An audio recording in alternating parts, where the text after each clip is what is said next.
Makanya saya bangun kapten ini supaya dia mau belok. Sini, dia bilang, hei kapal depan, kamu harus belok. Kalau enggak setengah jam lagi kita tabrakan. Dijawab dari sana, enggak, saya nggak mau belok, Anda aja yang belok. Dia bilang gitu. Kaptennya makin marah. Yeah. Kamu siapa? Saya ini kapten kapal ini. Saya apa? Jenderalnya angkatan laut apa namanya? Saya pangkatnya ini. Kamu siapa? Kamu yang harus belok. Ini perintah, dia bilang. Ini masa-masa perang, Mas. Kapal depan bilang, enggak, saya nggak mau belok. Saya nggak peduli Anda mau jenderal, mau kapten. Saya nggak mau belok. Dan saya pangkatnya cuma kelasi tingkat 2, pangkat paling bawah. Anda yang belok. Akhirnya tambah marah kapten ini. Kamu kapal apa? Kami kapal perang. Kalau kamu nggak mau belok, tak tembak kamu. Daripada kita tabrakan. Depan bilang, enggak, saya nggak mau belok. Saya nggak peduli mau kapal perang, kapal tanker. Saya nggak mau belok karena saya mercusuar. Mercusuar nggak bisa belok. Anda yang harus belok. Nah, mercusuar itu hukum alam. Iya. Anda nggak bisa lawan. Dan dia nggak peduli pangkat Anda apa, Anda naik apa, Anda harus menyesuaikan diri. Baik, assalamualaikum warahmatullahi wabarakatuh, Mas Faiz. Terima kasih sudah datang kembali di Ngaji Roso. Hari ini aku pengen ngobrol soal tabungan energi, Mas Faiz. Nah, katanya jalan hidup seseorang itu juga dipengaruhi oleh tabungan-tabungan energi yang dia miliki gitu. Ketika kemudian minus, itu ya memungkinkan dia sakit-sakitan, bahkan katanya meninggal lebih cepat karena dia apes dan seterusnya gitu. Sementara ketika tabungan energi itu melebihi batas minimum gitu, itu sering terjadi keajaiban-keajaiban di dalam hidupnya, termasuk ya kita bisa ngomong soal rezeki dan seterusnya gitu. Nah, bagaimana resolusi pandang Mas Faiz terkait dengan hal ini? Monggo, Mas. Ya, tabungan energi itu kan istilah lain dari apa? Tabungan amal kita gitu, Mas ya. Kalau dalam dunia tasawuf sawab atau apa gitu mungkin ya. Dalam orang India mungkin bilang karma. Karma, oke. Ya. Jadi ya memang hidup itu selalu adil pada akhirnya menurut saya ya. Mungkin kelihatannya kok saya nggak adil, saya udah berbuat baik tapi kok masih begini. Enggak, pada akhirnya itu adil. Karena ya itu, apapun yang kita lakukan kan seperti nabung energi. Tinggal yang lakukan positif ya positif, yang negatif ya negatif. Nah, seringkali kalau kita nabungnya makin lama, bunganya makin besar gitu kan, Mas. Panennya makin banyak. Kalau kita nanam tomat ya 3 bulan panen, tapi nanam durian bisa 10 tahun. Nah, makanya nggak selalu kita itu nabung. Kok saya udah berbuat baik lama, kok kayaknya nggak dapet. Tenang, mungkin Mas jangan nabung durian, panennya 10 tahun. Oke. Sementara kalau saya baru nabung enak, saya baru berbuat baik langsung dapat kontan, ya jangan seneng duluan, belum tentu itu bagus.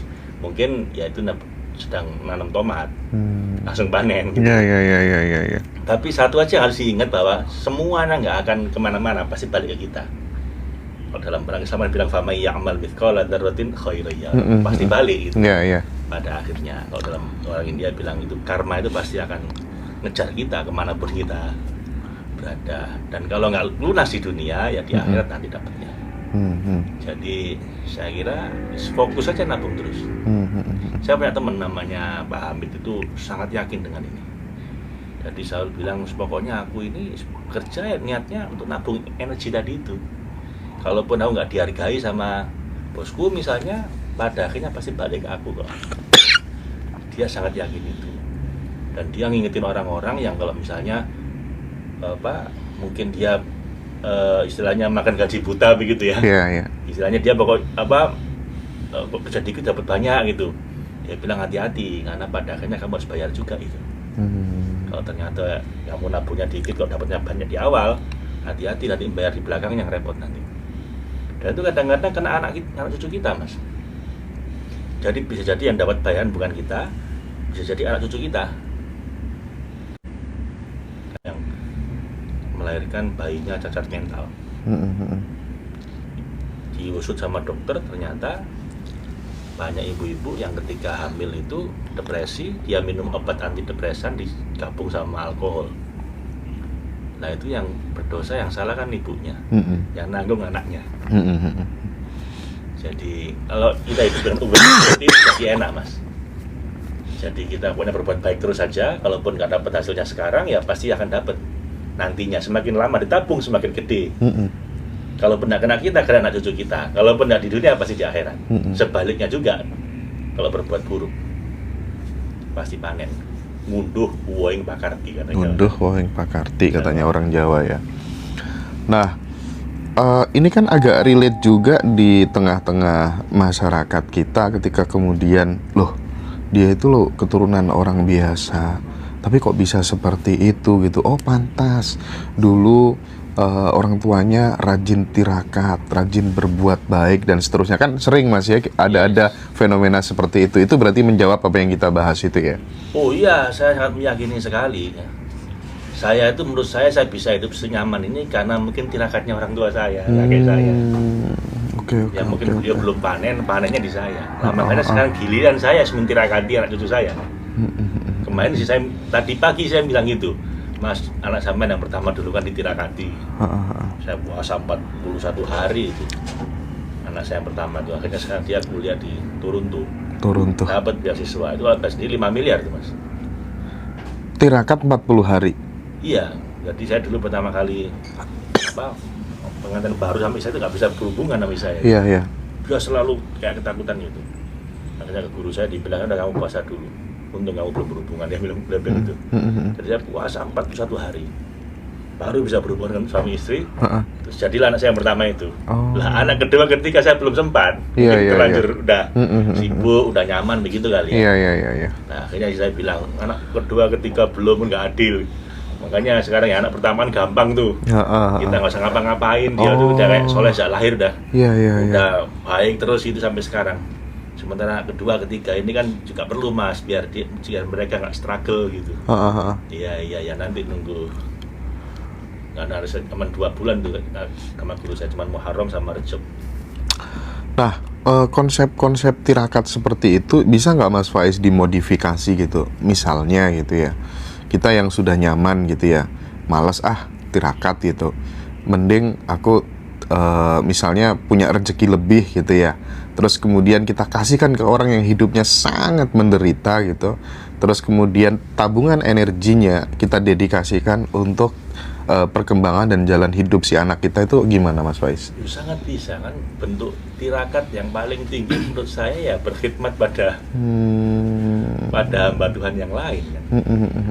Ya Syaikhul Qadir Jailani kan bilang jalan mencari jadi kekasihnya Allah itu ada banyak, tirakat ada banyak, tapi yang paling cepat, paling gampang adalah berkhidmat pada hambanya, pada hamba Tuhan yang lain.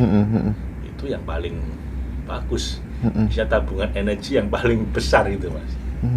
Cuman kan dulu kalau kita kan belum mampu banyak ya. Ya sudah tirakatnya itu dulu.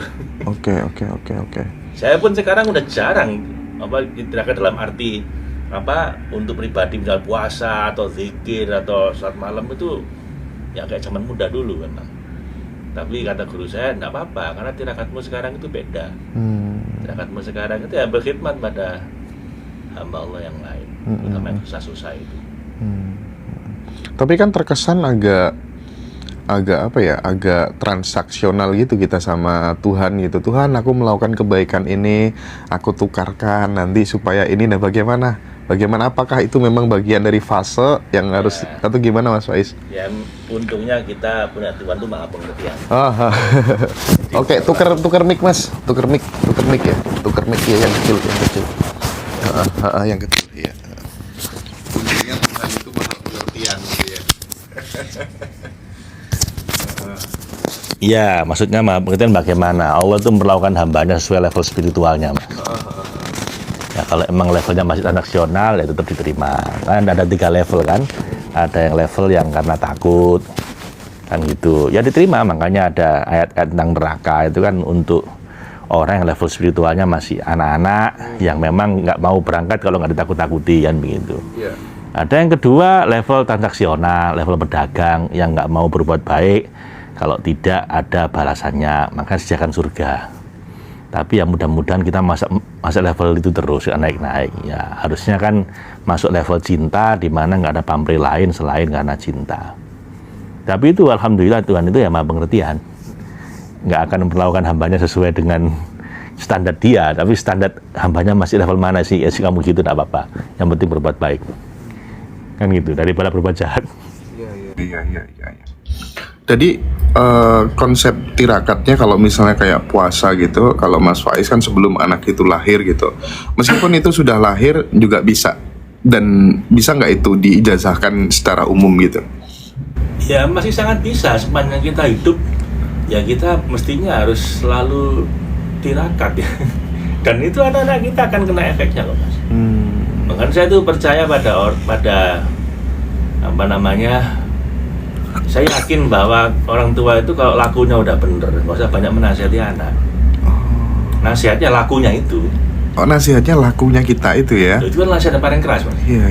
Karena kelakuan kita itu berbicara jauh lebih keras daripada nasihat kita, daripada omongan kita. Kelakuan kita bicara lebih keras ketimbang omongan kita. Iya gitu. sih.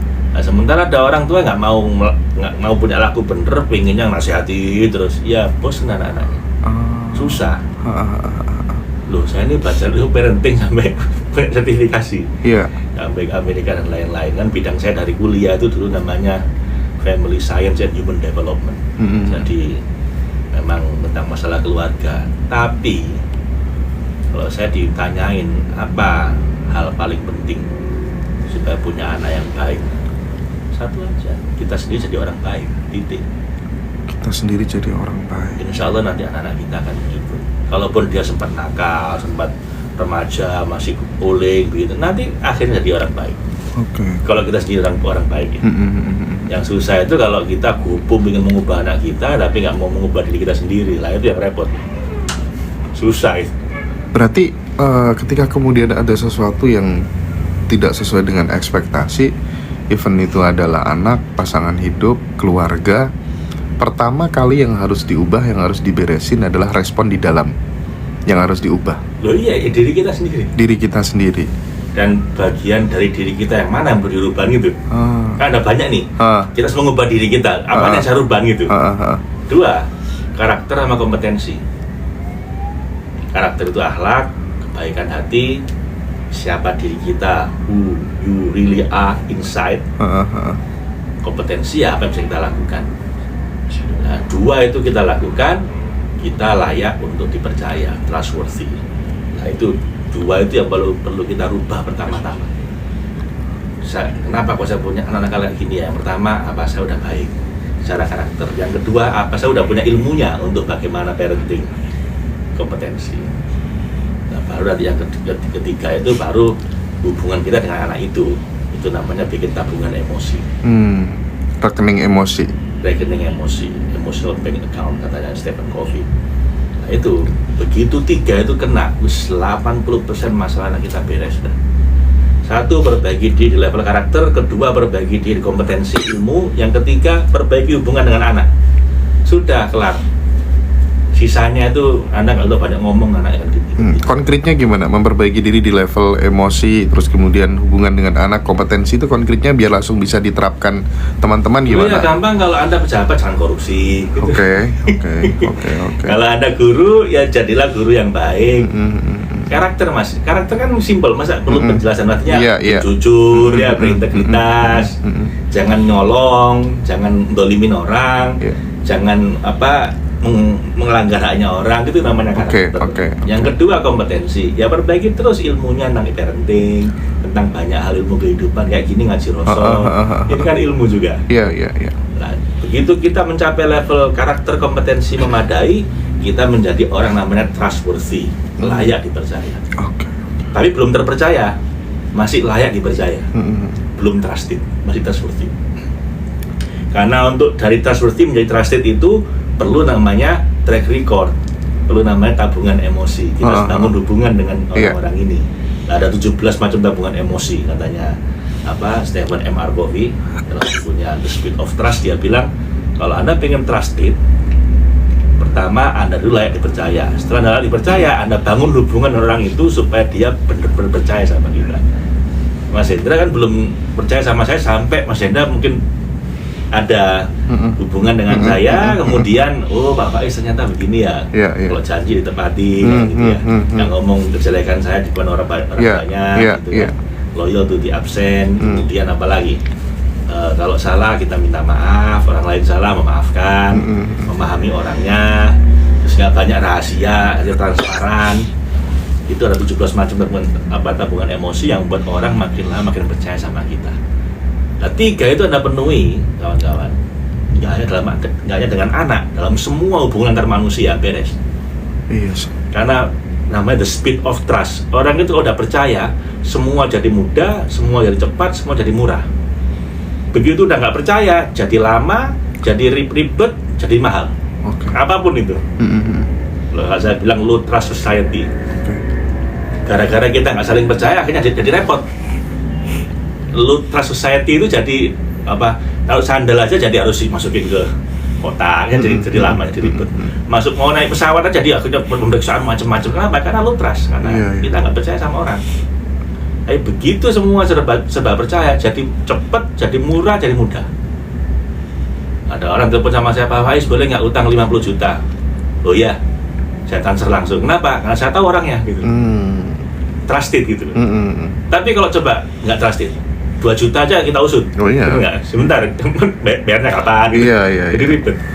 Nah untuk trusted itu menjadi al-amin, kalau gelarnya Nabi, 3 itu harus dilewati.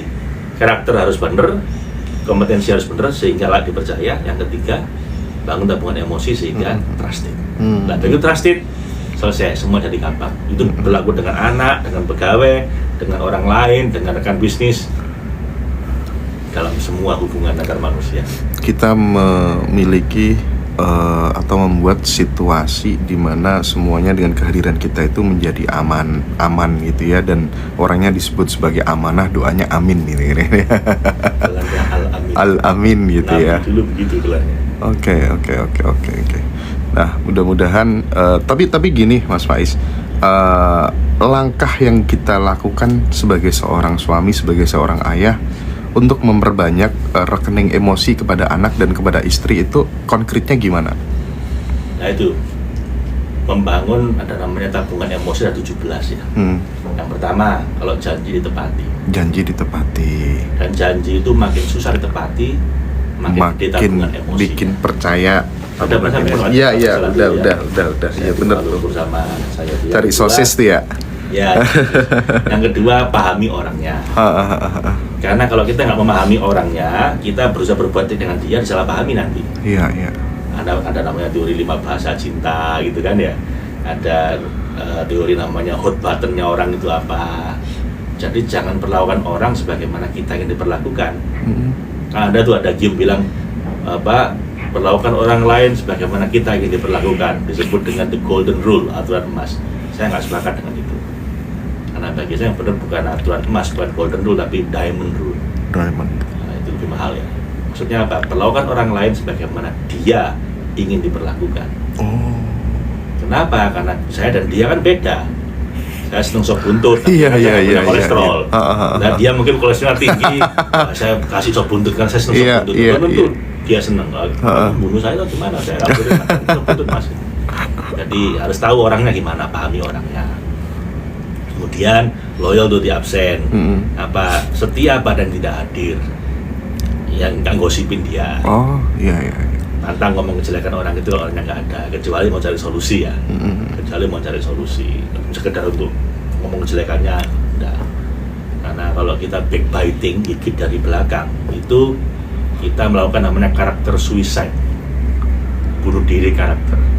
Saya ngomong ke Mas Hendra, Mas hati-hati loh dengan orang ini gini. Mas Hendra lihat saya bagaimana? Saya nyatakan kejelekan orang, saya melakukan karakter assassination, pembunuhan karakter dia ke Mas. Yang terjadi karakter suicide Mas. Jelek. Mas Hendra lihat saya, wah Pak Faisal gitu ya. Jangan-jangan saya digituin kalau saya nggak ada gitu. Betul. Ya itu makanya itu namanya loyal to the absent. Lalu apa lagi? Being transparent. Jadi jangan banyak rahasia.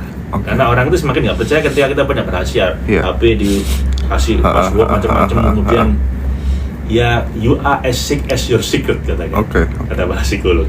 Anda sesakit rahasia Anda. Semakin banyak rahasia Anda, semakin sakit Anda.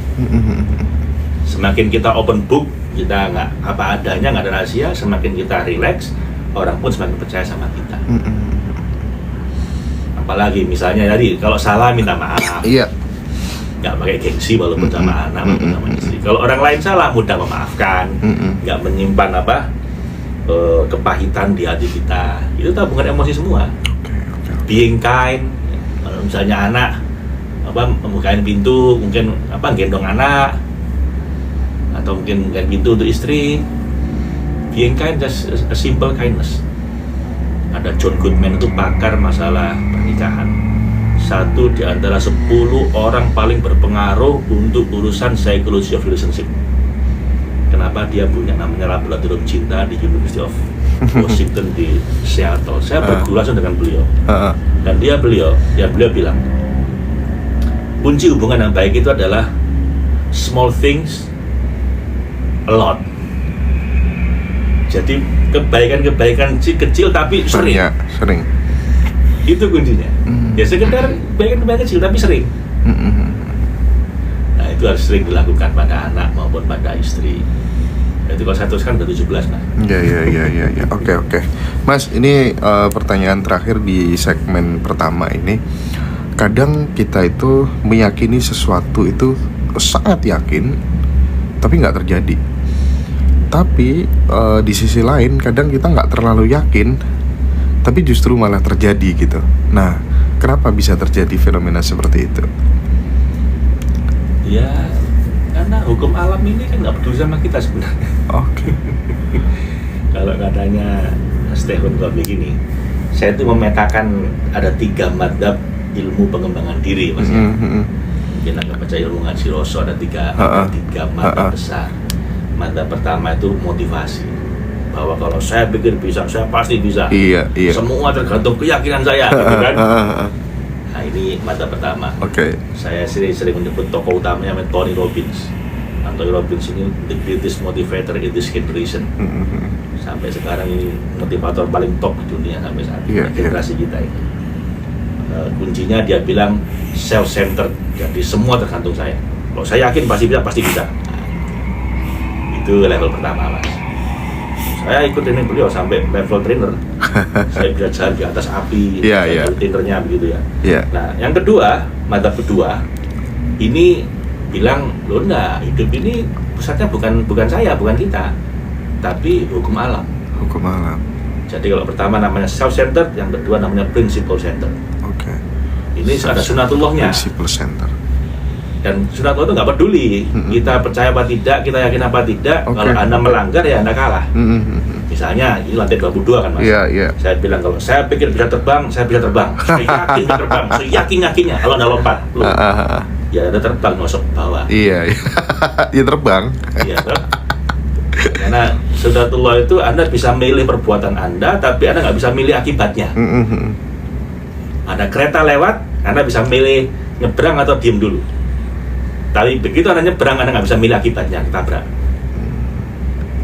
Itu sunatullah. Dan dalam segala bidang ada sunatullahnya. Mau nanam, bidang biologi, bidang fisika, hubungan antara manusia, dalam hal pengembangan diri, semua ada hukum alamnya. Lah patuh itu, nggak peduli Anda yakin nggak yakin, Anda pasti selamat.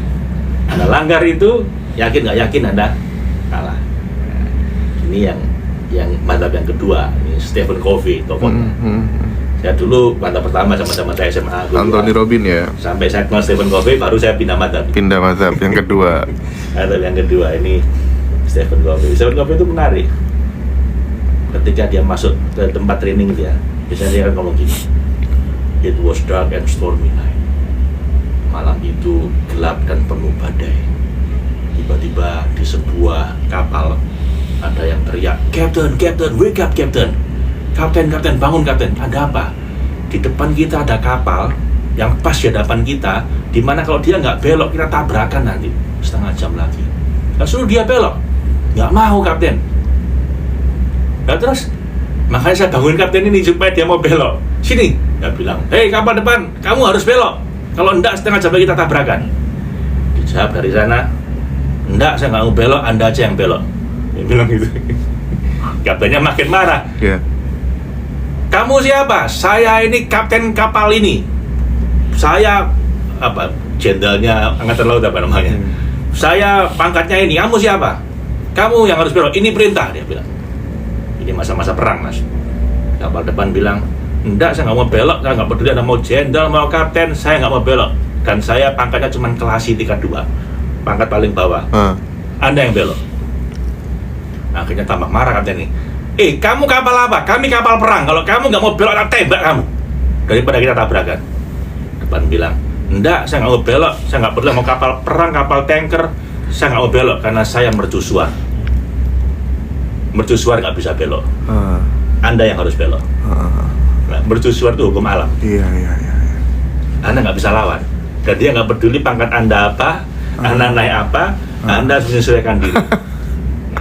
Nah, itu menarik tuh ya. Jadi walaupun ada bilang, saya yakin tapi nggak terjadi. Lah, Anda siapa? Anda kawan hukum alam tidak? Keren. Gitu loh, Mas. Jadi ya ini ada benernya juga. Kalau saya pikir bisa, saya pasti bisa, ada benernya. Tapi in some extent ada keterbatasannya. Anda nggak boleh lawan hukum alam, kalah nanti. Saya yakin apapun Anda. Nah, tapi ini Mas belum selesai. Mata kedua ini. Nah, sampai ketika saya training NLP di Sydney di Australia, saya ketemu dengan orang namanya Wayne Dyer. Dr. Wayne Dyer ini gurunya Tony Robbins. Gurunya Anthony Robbins. Ya. Terus dia nulis buku judulnya Inspiration. Dia bilang di madhab ketiga ini, inspiration ini God centered. Jadi kalau yang pertama itu self centered, pusatnya di saya, semua tergantung saya. Yang kedua, pusatnya principle centered, hukum alam, semua tergantung hukum alam. Yang ketiga, semua tergantung Tuhan, God centered. Makanya namanya inspiration. Inspiration dari kata-kata in spirit. In spirit, zona spiritual. Nah, di zona spiritual keajaiban bisa terjadi. Nah, kalau Anda udah masuk zona ini, udah makomnya udah di sini, nah, kadang-kadang Anda boleh membypass hukum alam, tetap selamat. Kayak Nabi Musa masuk ke laut, lautnya yang terbelah. Nabi Ibrahim masuk ke api-apinya yang dingin. Nah, tapi pertanyaannya, apakah Anda udah di level sini? Nah, kalau belum, ya jangan berlagak gitu loh. Karena di level ini, itu kadang-kadang Anda bending, Anda membengkokkan hukum alam itu terjadi, Mas. Ya, disitulah keajaiban terjadi. Ini inspiration. Nah, pertanyaan saya tadi ada, saya yakin nggak terjadi. Nah, iya, Anda pertama makomnya di mana? Kalau di makom yang ketiga ini, keyakinan Anda bisa membuat hukum alam yang belok. Tapi kalau Anda masih di level pertama, yes, jangan sok-sokan lah. Yes, patuhi aja hukum alam. Biar selamat. Sesuai dengan fase dan makom masing-masing ya, teman-teman ya. Ini menarik banget. Ini baru pertama kali kita dapat perspektif seperti ini ya. Ini pentingnya kita belajar sama Coach Faiz yang udah banyak makan pelatihan-pelatihan di top coach dunia. Dan beliau nanti tanggal 20 ini ya Mas Faiz ya, yang 20 November itu bikin kelas apa Mas Faiz? Abundance. Spiritual and Financial Abundance. Spiritual and Financial Abundance selama 35 hari teman-teman. Dan yang daftar sekarang udah 150-an peserta lebih. Jadi masih ada kesempatan bagi sahabat-sahabat yang ingin join untuk melipat gandakan sumber penghasilan dari arah yang tidak diduga-duga, tidak disangka-sangka datangnya melalui zona inspiration. Gitu ya Mas Faiz ya. Yes. Ya, joinnya kemana? Di situ ada admin, nomor admin di bio TikTok ya, atau kemudian di kolom deskripsi YouTube Ngaji Rosok, langsung aja di WA, nanti kita arahkan ya. Baik Mas Faiz, kita break dulu Mas Faiz. Matur suwun sangat Mas Faiz.